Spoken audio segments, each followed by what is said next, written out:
بسم اللہ الرحمن الرحیم۔ السلام علیکم۔ صحیح بخاری حدیث نمبر 101۔ عورتوں نے رسول اللہ صلی اللہ علیہ وسلم سے کہا کہ آپ صلی اللہ علیہ وسلم سے فائدہ اٹھانے میں مرد ہم سے آگے بڑھ گئے ہیں، اس لیے آپ اپنی طرف سے ہماری واز کے لیے بھی کوئی دن خاص فرما دیں۔ تو آپ صلی اللہ علیہ وسلم نے ان سے ایک دن کا وعدہ فرما لیا۔ اس دن عورتوں سے آپ نے ملاقات کی اور انہیں وعظ فرمایا اور مناسب احکام سنائے۔ جو کچھ آپ صلی اللہ علیہ وسلم نے ان سے فرمایا تھا، اس میں یہ بات بھی تھی کہ جو کوئی عورت تم میں سے اپنے 3 لڑکے آگے بھیج دے گی تو وہ اس کے لیے دوزخ سے پناہ بن جائیں گے۔ اس پر ایک عورت نے کہا، اگر 2 بچے بھیج دے؟ آپ نے فرمایا، ہاں، اور 2 کا بھی یہ حکم ہے۔ صحیح بخاری حدیث نمبر 102۔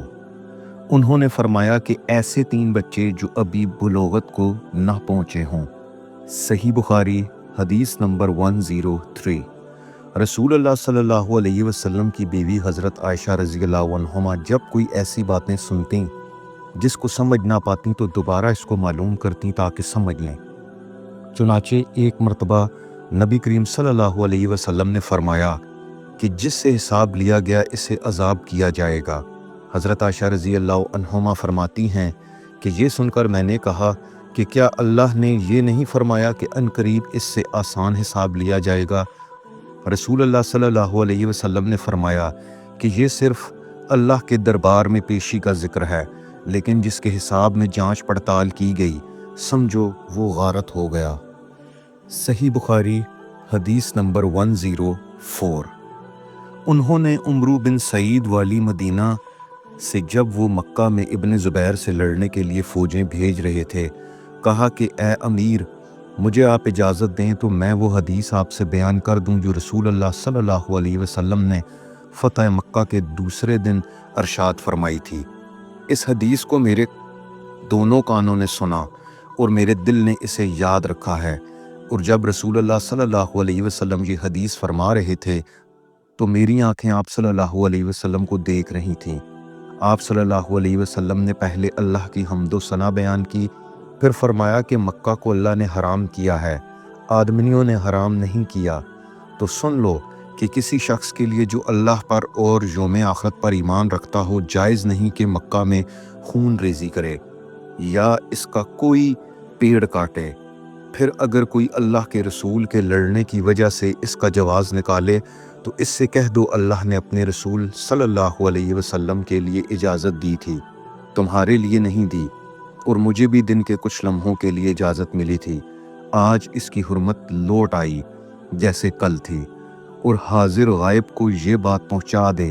یہ حدیث سننے کے بعد راوی حدیث ابو شریح سے پوچھا گیا کہ آپ کی یہ بات سن کر عمرو نے کیا جواب دیا؟ کہا یوں کہ اے ابو شریح، حدیث کو میں تم سے زیادہ جانتا ہوں، مگر حرم مکہ کسی خطا کار کو یا خون کرنے اور فتنہ پھیلا کر بھاگ آنے والوں کو پناہ نہیں دیتا۔ صحیح بخاری حدیث نمبر 105۔ ایک مرتبہ ابو بکر رضی اللہ عنہ نے رسول اللہ صلی اللہ علیہ وسلم کا ذکر کیا کہ آپ صلی اللہ علیہ وسلم نے یوں فرمایا، تمہارے خون اور تمہارے مال۔ محمد کہتے ہیں کہ میرے خیال میں آپ صلی اللہ علیہ وسلم نے اعراضکم کا لفظ بھی فرمایا، یعنی اور تمہاری آبروئیں تم پر حرام ہیں، جس طرح تمہارے آج کے دن کی حرمت تمہارے اس مہینے میں۔ سن لو یہ خبر حاضر غائب کو پہنچا دے۔ اور محمد راوی حدیث کہتے تھے کہ رسول اللہ صلی اللہ علیہ وسلم نے سچ فرمایا۔ پھر دوبارہ فرمایا کہ کیا میں نے اللہ کا یہ حکم تمہیں نہیں پہنچا دیا؟ صحیح بخاری حدیث نمبر 106۔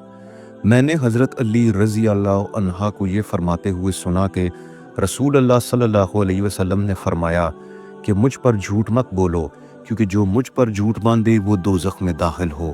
صحیح بخاری حدیث نمبر 107۔ میں نے کبھی آپ سے رسول اللہ صلی اللہ علیہ وسلم کی احادیث نہیں سنی۔ میں نے آپ کو یہ بھی فرماتے ہوئے سنا ہے کہ جو شخص مجھ پر جھوٹ باندھے گا وہ اپنا ٹھکانہ جہنم میں بنا لے۔ صحیح بخاری حدیث نمبر 108۔ مجھے بہت سی حدیثیں بیان کرنے سے یہ بات روکتی ہے کہ نبی صلی اللہ علیہ وسلم نے فرمایا کہ جو شخص مجھ پر جان بوجھ کر جھوٹ باندھے تو وہ اپنا ٹھکانہ جہنم میں بنا لے۔ صحیح بخاری حدیث نمبر 109۔ میں نے رسول اللہ صلی اللہ علیہ وسلم کو یہ فرماتے ہوئے سنا کہ جو شخص میرے نام سے وہ بات بیان کرے جو میں نے نہیں کہی تو وہ اپنا ٹھکانہ جہنم میں بنا لے۔ صحیح بخاری حدیث نمبر 110۔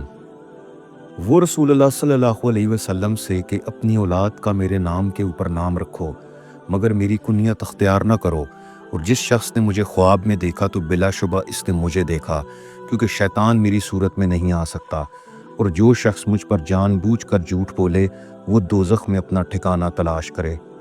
صدق اللہ العظیم۔ اللہ حافظ۔